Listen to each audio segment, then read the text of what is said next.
Cette vidéo présente le mode opératoire pour effectuer une demande de permis d'armement via le portail de l'armateur. Elle s'adresse à tous les armateurs habilités à utiliser le portail. Elle dure environ. Sur la page d'accueil, il est possible de visualiser l'ensemble des demandes ainsi que leur statut. Pour effectuer une nouvelle demande, je clique sur la rubrique Mes démarches. L'écran Mes démarches s'ouvre. J'ai le choix entre effectuer une demande de permis d'armement ou une demande pour une carte de circulation professionnelle. Sur cette même page, je dispose d'un bouton En savoir plus qui détaille les particularités de ce titre. Allez, je me lance. J'entame la démarche d'une demande de permis d'armement. La demande d'un permis d'armement est composée de 5 étapes. Premièrement, la sélection du navire. Deuxièmement, le choix de la catégorie et du genre de navigation. Troisièmement, les pièces à fournir. Quatrièmement, la proposition d'effectifs. Enfin, cinquièmement, le récapitulatif et le choix du service instructeur. Débutons par l'étape 1, la sélection du navire. Lorsqu'une demande ou qu'un titre est déjà valide, vous pouvez visualiser l'information via la colonne Informations complémentaires. En outre, il est possible de réduire le nombre de résultats en filtrant sur le nom, le numéro ou le port d'immatriculation. Pour sélectionner un navire, cliquez sur la flèche rouge correspondante. Vous accédez à l'étape 2, catégorie et genre de navigation. Sélectionnez une catégorie. Vous avez le choix entre commerce ou pêche et culture marine. Puis, sélectionnez un genre de navigation correspondant à la catégorie sélectionnée. N'oubliez pas de cliquer sur le bouton Ajouter pour rendre la sélection effective. Le genre de navigation a été ajouté. Il est possible d'ajouter ou de supprimer un ou plusieurs genres de navigation.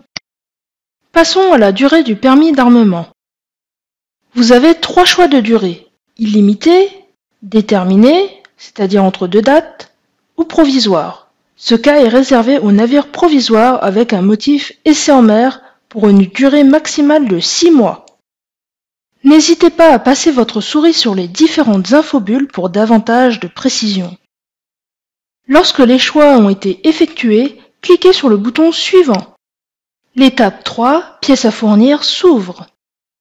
Lorsqu'un justificatif demandé est connu de l'administration des affaires maritimes, un bandeau vert s'affiche. La pièce à fournir est alors facultative. Dans le cas contraire, le bandeau est rouge. Le justificatif devient obligatoire.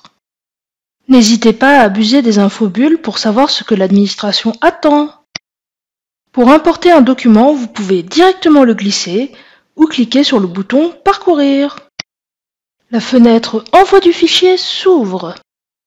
Sélectionnez le fichier que vous souhaitez importer. Celui-ci ne doit pas comporter d'accent ni d'espace dans son intitulé. Puis, cliquez sur le bouton Charger. Lorsqu'une coche verte apparaît, cela signifie que le document est bien importé. Il est possible de saisir un commentaire concernant la ou les pièces jointes sélectionnées. Lorsque les pièces jointes ont été chargées, cliquez sur le bouton Suivant. L'étape 4, Proposition de fiche d'effectifs, s'ouvre. Encore une fois, j'utilise les infobulles sans modération pour savoir ce qui est attendu. Ajoutez chaque type de fonction à bord. La ligne apparaît dans la fiche de proposition d'effectifs.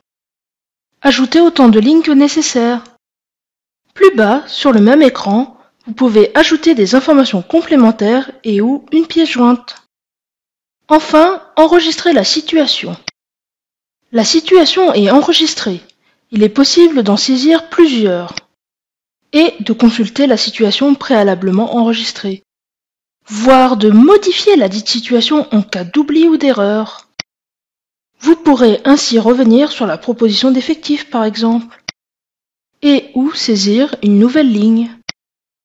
Enfin, n'oubliez pas de cliquer sur le bouton Modifier la situation pour que les modifications soient prises en compte. Si vous n'avez plus de modifications à effectuer, cliquez sur le bouton suivant au bas de la page.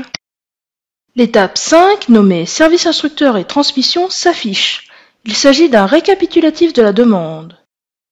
Toutes les données saisies précédemment s'affichent et permettent ainsi une ultime vérification. Sélectionnez votre service instructeur. Par défaut, il s'agira du port d'immatriculation du navire. Cochez la case pour accepter les conditions. Vous disposez de 2 boutons, et donc de 2 choix. Premièrement, sauvegarder ma demande. Celle-ci ne sera pas transmise, il sera possible de la modifier. Deuxièmement, transmettre ma demande. Le service instructeur récupère la demande dans son application NavPro. De toute façon, pas de panique, tout est expliqué dans une pop-up quelle que soit l'action choisie. Au stade de la sauvegarde, il est possible de modifier mais aussi de supprimer la demande. Si je choisis la modification, je passe directement à l'étape 5. Une fois toutes mes modifications réalisées, je n'oublie pas de recocher la case des conditions. Et je transmets ma demande. La demande a été transmise, je dois attendre le retour de mon service. Un mail de confirmation du dépôt de la demande vous est notifié. N'oubliez pas que la progression du dossier est visible en page d'accueil. Si le dossier vous a été renvoyé par le service, l'état de la demande passe à compléter sur votre page d'accueil. Vous pourrez modifier la demande via le bouton Modifier.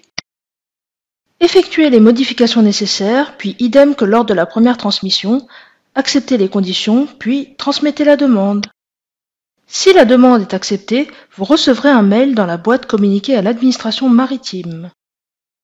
En outre, le statut de la demande est immédiatement mis à jour sur la page d'accueil du portail de l'armateur. En revanche, il faut attendre 24 heures maximum avant de pouvoir éditer le document via le portail. Vous avez tout compris? Alors, à vous de jouer! Je vous remercie de votre attention. Pour tout renseignement complémentaire, n'oubliez pas de consulter le guide. À défaut, merci de contacter votre service de rattachement.